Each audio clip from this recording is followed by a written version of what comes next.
Today, I want to talk about a happy little accident that's happened in my gaming life that is going to completely change the way I end up playing games moving into 2026. And that's micro gaming. That's a little term I made up myself. It's basically micro dosing video games. And well, if I didn't make it up and accidentally it's out there, then I apologize. But micro gaming. So this all started with the release of the Analog 3D, which I actually have right over there set up. And that thing's been delayed for a couple of quarters, and it finally showed up in the middle of my Gears of War playthrough, my Gears of War marathon. I'm in the middle of Gears of War 4, towards the end, so farther than the middle. And I basically have Gears of War 4 and 5, and then like there's a DLC campaign after. And so that's kind of like where I'm at in like my gaming schedule. And then the Analog 3D shows up out of nowhere, and I get it in the mail. I'm like, ooh, yeah, I really want to try it out. I got the 8-bit Do controller because I read some stuff that the Nintendo Switch Online controller doesn't sync with it very easily. So I'm like, you know what? I just really want to try this out. I want to see, does this actually make my N64 games look good with the CRT filters? Like, is this going to like be like, crave my like feelings of wanting a CRT TV? And so like, you know, I have the setup right here that we just put up recently because we had to move our treadmill and our TV down here, which used to be in a guest bedroom, but that guest bedroom is being taken over by one of the kids to be their bedroom. So that went down here, and like a TV, like I gotta make a setup out of it. And these cubes, this isn't like the proper like furniture for it. That's just a temporary thing that we had like over on the other side of that wall. So we moved that over, put that up there so we can like make sure we treadmill, and got the Analog 3D. I'm like, okay, let's hook this up on the TV. Like I kind of want to make this into a bit of like a little retro setup here where I have like N64, Xbox 360, PS3, GameCube, PS2. And so like I kind of have to use it a little bit to to get the feel of it. Like right now I can already tell you the TV is a little bit too high. But really I wanted to test out the analog. So I got the power outlet, everything's like not cable managed good because this is all temporary.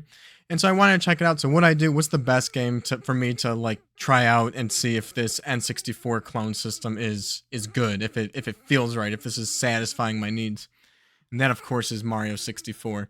This might be my oldest possession, honestly, to date. This is my original copy growing up. This might be the first video game I've ever played. I mean, I played this before my memories formed and saved to my like internal hard drive. You know what I mean? Like this is just such a special game to me. I've played it so many times. Like I played it as a kid, played it in high school, played it in college, played it on the 3D All-Star. So the 3D All-Star collection was the last time I played it. And just 120 stars. Like if I don't get 120 stars, I didn't beat the game. I know this game very well, and kind of thinking like when I want to test out the Analog 3D because part of me, I love original hardware. I want to know, like I want to trust that the feel and like the controls of the game are like as intended. It's kind of why I don't love you know emulating games, especially like using Project 64 on a computer with an Xbox 360 controller. If I'm not using an N64 controller, I don't know if I'm getting the proper feel. So like, yeah, I know this 8-bit Do isn't an actual N64 controller, but the Analog 3D can use real N64 controllers. I have a couple that I bought from a used game store a while ago. I've always wanted to clean them. I didn't really feel like cleaning them right now.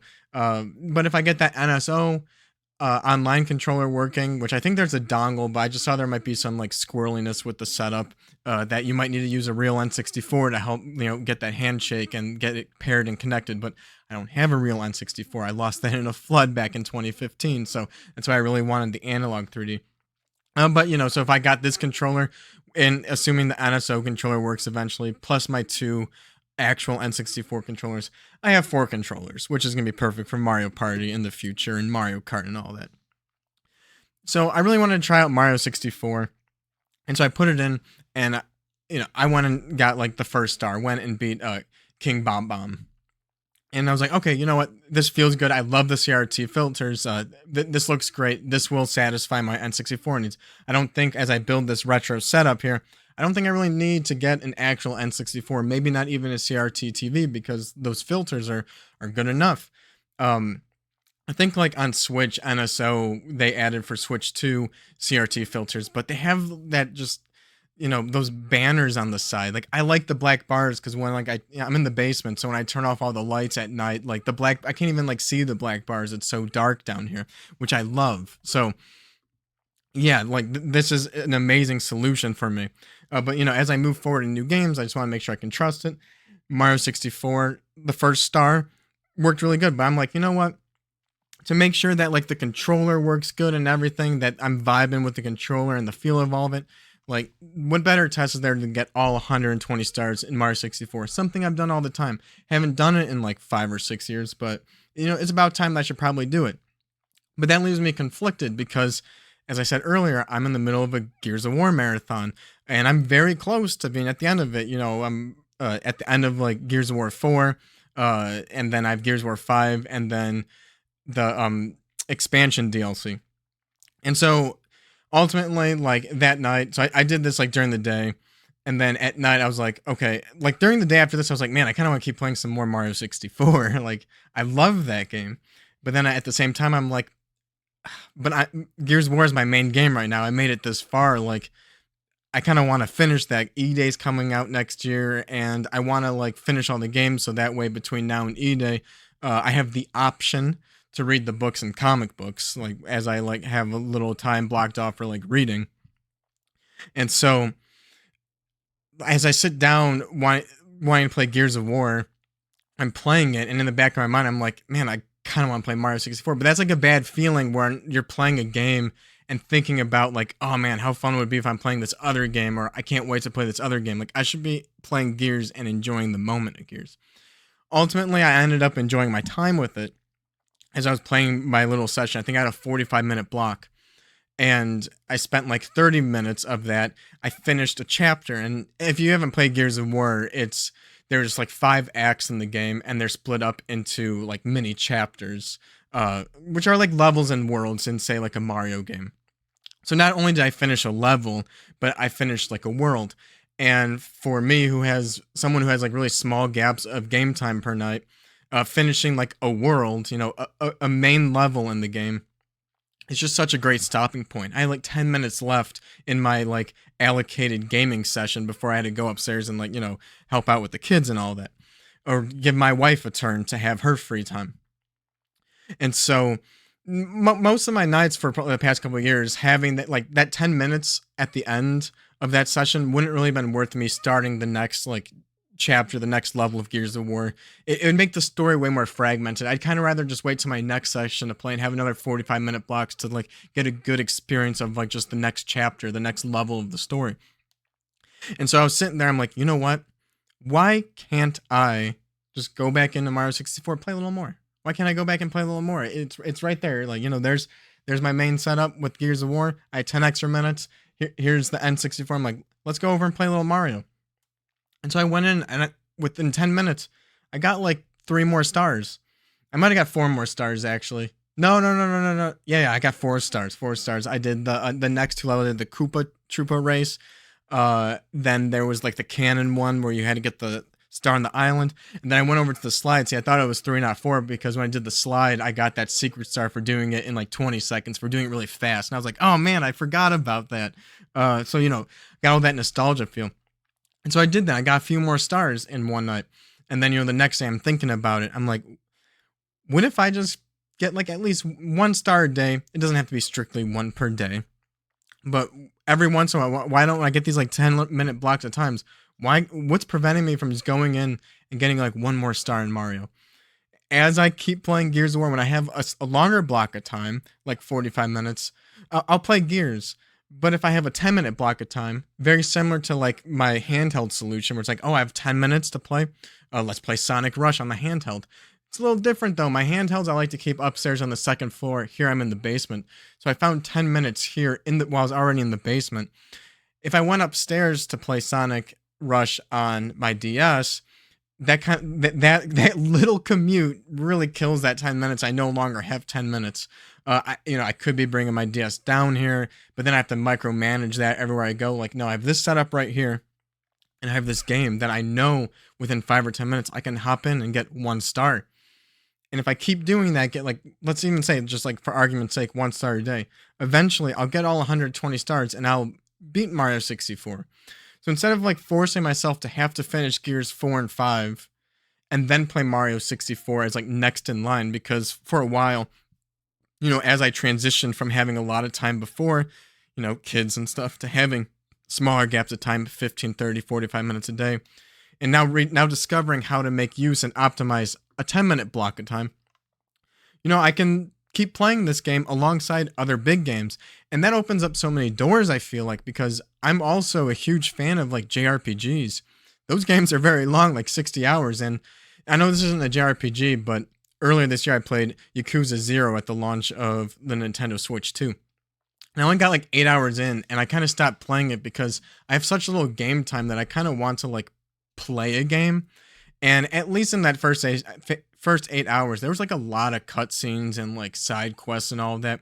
And I think I'm going to enjoy the game. I like it, but with the amount of time I have to play, it almost wasn't like actiony enough for me. Like I still watch movies and TV at night with my wife, and so I kind of didn't want to do too much of that like during my game time. I kind of want to really interact with something. And that's not saying there is no interaction in that game. There is, but like there's just like a lot of story in that game. And so I found some of my 45-minute blocks to play ended up just being like mostly cutscenes, and I like didn't really do too much. I kind of felt left disappointed. Having this as like a side game where I can like micro play this game, where again, I played Gears and Mario in the same night. It wasn't 45 minutes of Gears or 45 minutes of Mario. I was able to take that time and do like 30 minutes of Gears, 15 minutes of Mario. And I left just feeling so satisfied. And yeah, I'm just thinking like just microdosing. N64 could be perfect for just micro gaming. Like after Mario 64, just like, and this wouldn't work for every game. Like I wouldn't want to do this with Ocarina of Time, like sit down and play Ocarina of Time for like 10 minutes. But I don't know, Donkey Kong 64, Kirby 64, Super Smash Brothers. Just do a round of Smash Brothers, or Mario Kart 64. Just play that. I have Mario Kart 64 in the analog 3D, so you guys can see it better there. But I haven't actually played it and tried it out on there. Yeah, do like a 4-lap cup on Mario Kart, and so yeah, I think that's just like I want to experience a lot of the N64 library. There's so many N64 games I haven't played, but what am I going to do? Am I going to dedicate my entire 2026 to N64? And I feel like that's why have been historically kept kicking the can of revisiting retro games down the road, because these modern games a lot of the time really want to take up so much of your time. And when I'm playing a game with like a lot of like mechanics, I played like Stellar Blade earlier this year. Loved that game. There's a lot of mechanics. I don't think I can just like hop in right now. I forgot the controls. I would have to like start over if I wanted to like play the game again. And like New Game Plus, I don't know if I would want to even handle New Game Plus, since I'm like I haven't played it in a while. I'm not like conditioned for like harder enemies right now or anything like that. It's hard to juggle multiple modern games, but if I have a modern game going that is complex on controls, and then something like N64 or handheld, but that's like something way simpler, I think it's real easy to like start balancing it in a healthy way without it feeling like too ADHD, or like I'm sampling games, not playing it. Like my intention was to just sample this, do the 1 star and move on. But I like playing games, I like beating games, and I want to experience the N64 library. But at the same time, I like so many games that it's hard for me to like want to dedicate an entire 2026 to only playing N64. Like I want to play 360 and PS3 and Switch 2 games. And there's so many games I want to play. And if you're only playing one game at a time, it's hard to do that. But like at the same time, how much time do you have that it's worth it? And just with games getting so complicated and wanting them to be your forever game, like even single player games, it doesn't make any sense to me. Like I get the whole idea of like Fortnite being a forever game, like only play Fortnite because like they want to get microtransactions from it. But like, yeah, modern games being all 30 to 60 hours long for single player with all this bloat content, like why does it have to be a forever game? Like why do you want me to only play Horizon Forbidden West for like 60 to 80 hours? Like, is it cool if I move on? Like, what are you getting out of this? You're not showing me ads or anything like that. But at the same time, if I'm playing like a big modern game like that, that's complex on controls, it's hard to play another one. And then they're so long that's like you're actually not going to finish them. Where it's like these games on N64 are so small that like I know this is like an 8 hour game from when I played it recently on the 3D All Stars collection. It took me 8 hours to get all 120 stars.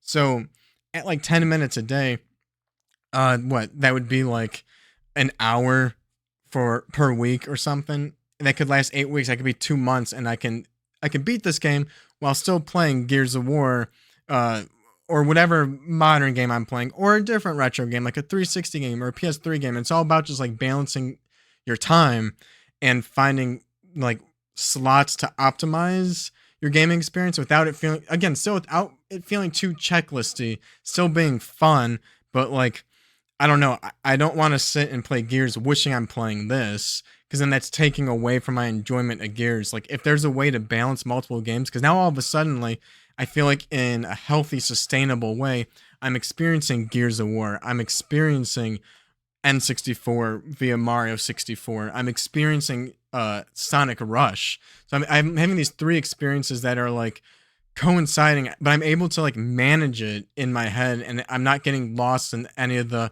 stories or like the gameplay mechanics or anything like that. And I feel like I'm not sacrificing anything to play one or the other.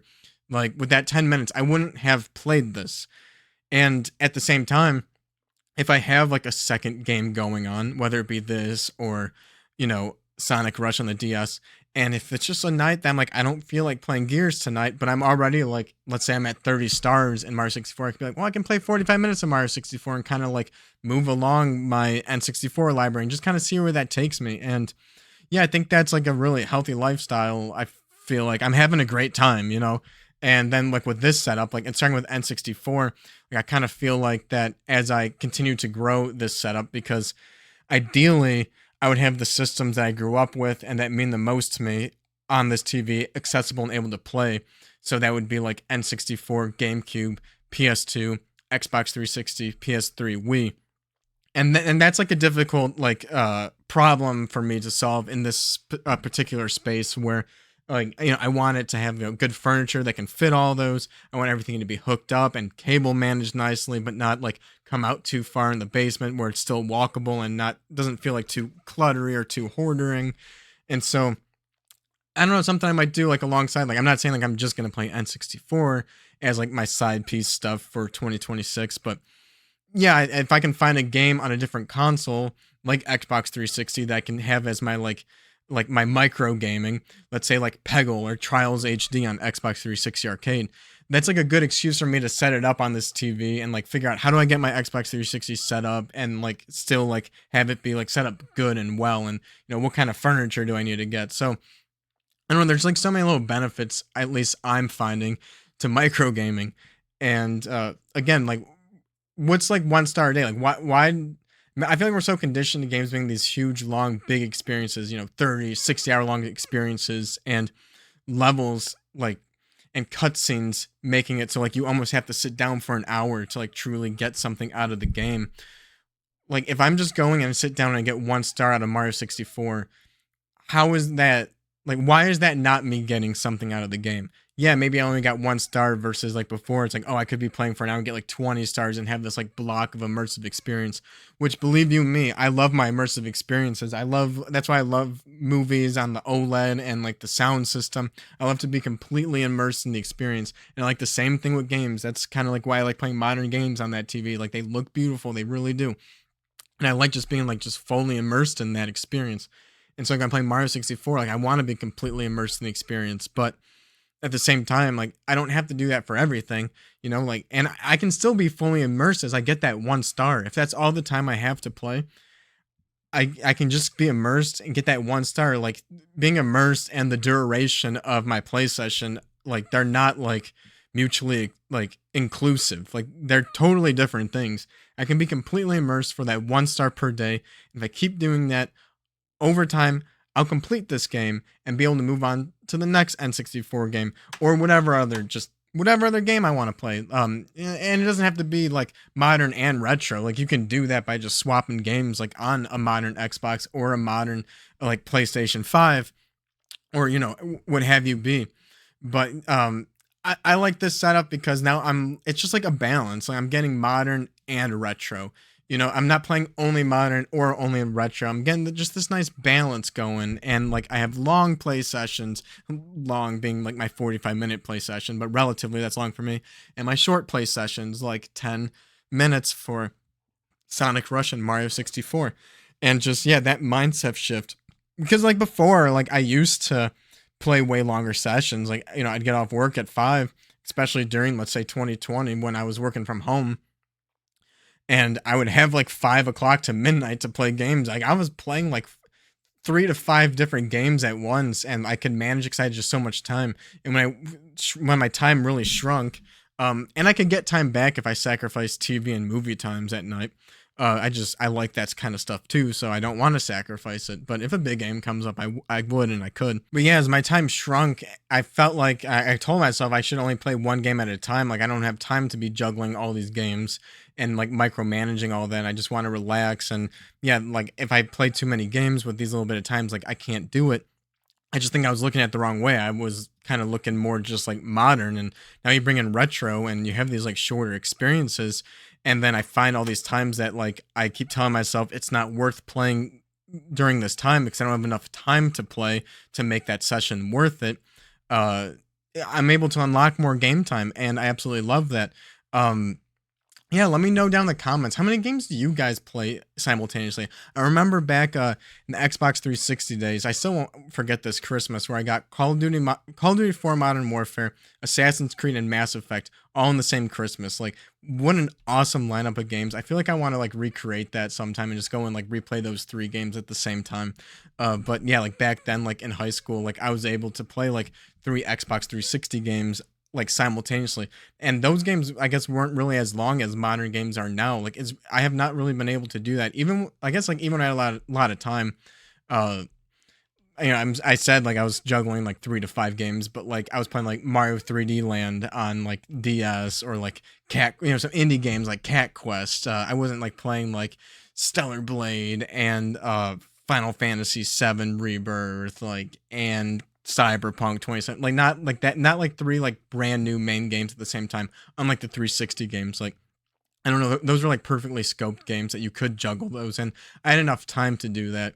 But yeah, like what boat are you guys in? Like how many games do you play simultaneously? And what are your gaming sessions like? I keep talking about 15, 30, 45 minutes. Like how long do you guys sit down and play games for? Like have you ever sat down and played just like 10 minutes of a game and like kept doing that until completion? Let me know what you guys think in the comments, and like and subscribe if you made it this far, and I'll see you in the next video. Thank you.